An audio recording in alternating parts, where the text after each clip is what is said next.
Right, here I am at Kingscliff. This lady has a carpet that keeps going in and out that hole. And I dug away and somebody has put lawn clippings and then dirt at the top. This dirt was all the way up to here. But look what we see here. A perfect spot for a carpet to come and lay their eggs. Now the purpose of this video is how many of you guys bust your backside to get the humidity and the temperature and all that business right for a snake to lay its eggs. She's going to protect these eggs too. For a snake to incubate its eggs.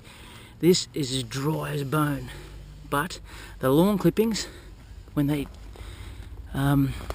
rot, gives off a bit of heat. So actually when I put my hand in here it's nice and warm, but it's as dry as a bone. And she's quite cranky and defensive. And I knew this was the case because at this time of the year you get a lot of people saying carpet comes out, goes back, oh look at that, eggs. Comes out, goes back in, comes out, goes back in. And what happens is they come out, they get the sun, get some temperature in their body, and then come back and transfer the temperature to the eggs. So what we have here, if I can get more dirt and whatnot away, is obviously quite a big mum on these eggs. I'm going to have to put this camera down here so that I can get her out without upsetting the egg too much, because if she rolls the egg she'll stuff them. Not a big mum, she's only a little mum. There's the clutch. And here comes mum. Now all you guys that bust your ass to get the incubator nice and wet, man, that's as dry as a bone. I have to admit, I'd like to be snugly in there because it's warm as, but that's only because she keeps coming out and laying on them.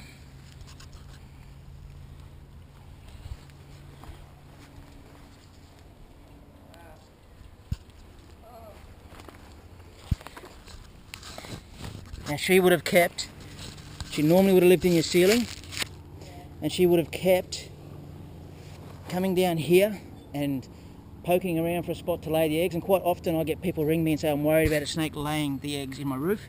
That doesn't happen. She would have mated in your roof and she would have eaten rats and mice in your roof, but she's come down here and found this spot and she's chosen next to the swimming pool for the reasons I told you. For example, the last couple of days have been, like the last 5 days have been fairly cold. That water would have maintained the temperature from the week prior that was nice and warm. And these eggs are way warmer than the ambient temperature where I am right now. Like if I put a thermometer on there, they'd be a happy toasty 28 degrees. The ambient temperature here is probably 22, 23.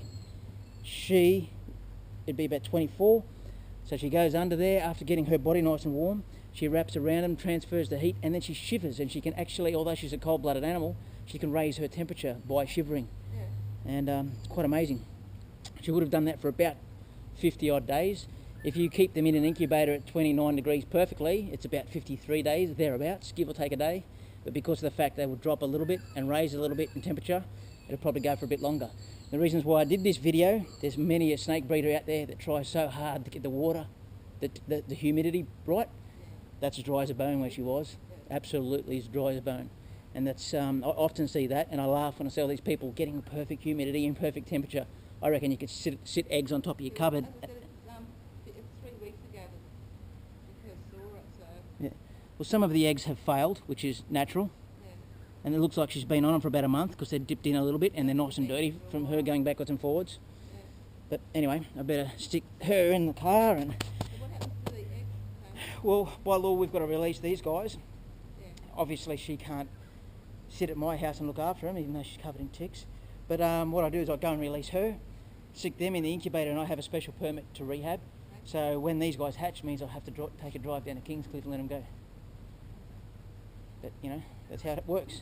Yeah. This time of the year I get a lot of this. I end up with like 5 or 6 clutches in the incubator. And it just seems to have been coming out so much. Yeah. Not going far enough. I've got 6 grandkids under 4 that are coming around. That's the reason why I asked you what she looked like, if she was nice and fat, because quite often you get them really fat and they go under there getting ready to lay the eggs. But look, she's actually incredibly thin and ratty.